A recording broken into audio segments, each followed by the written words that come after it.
De nombreuses entreprises ont été impactées par la crise du coronavirus. Il est peut-être temps et nécessaire de donner une nouvelle impulsion commerciale à votre entreprise. Nous allons consacrer 2 émissions pour vous y aider.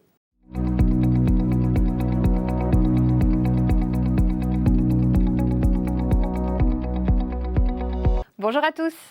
Première émission donc pour aider les entreprises à se remettre en ordre de marche sur le plan commercial. Ensemble, nous allons définir les objectifs à atteindre et préciser les moyens à mobiliser. Pour cela, rien de tel que d'établir une feuille de route pour matérialiser les étapes à suivre. Et la première de ces étapes, c'est de sonder les attentes de vos clients. Pour développer votre activité, vous devez savoir quels sont les produits ou services attendus par vos clients. Comment ? Tout simplement en leur demandant. Prenez le temps de bien comprendre pourquoi ils font appel à vous, ce qui les séduit ou au contraire ce qui les empêche de vous solliciter plus souvent. Deuxième étape qui peut vous paraître surprenante, identifiez le métier exact de votre entreprise. Par exemple, tous les plombiers ne font pas le même métier, ne mobilisent pas les mêmes compétences ni les mêmes outils. Tous les plombiers ne recourent pas non plus à la même organisation, selon qu'ils soient spécialisés dans le dépannage, l'installation de chaudières ou la détection de fuites.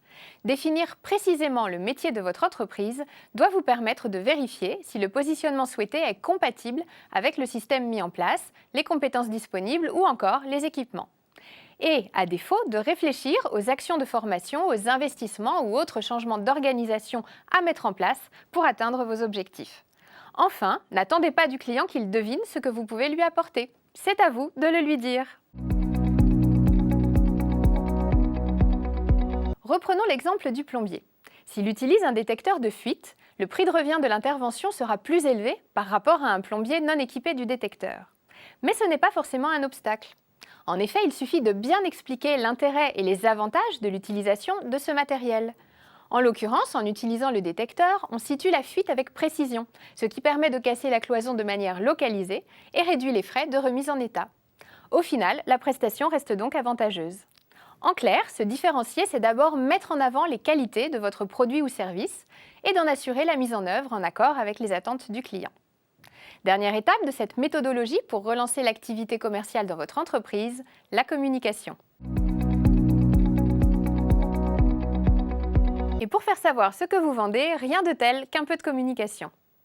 Commencez par des choses et des supports simples. L'enseigne, le marquage des véhicules de l'entreprise, le site internet, les réseaux sociaux, qui peuvent avantageusement compléter le bouche à oreille.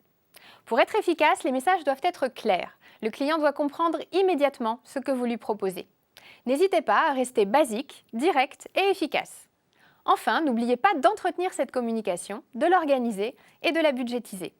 C'est pourquoi, un dernier conseil, mieux vaut anticiper vos futures actions dans un plan annuel. En résumé, pour donner une nouvelle impulsion commerciale à votre entreprise, il vous faut identifier les attentes de vos clients, ainsi que le métier exact de votre entreprise. N'hésitez pas à expliquer ce que vous vendez et surtout, communiquez.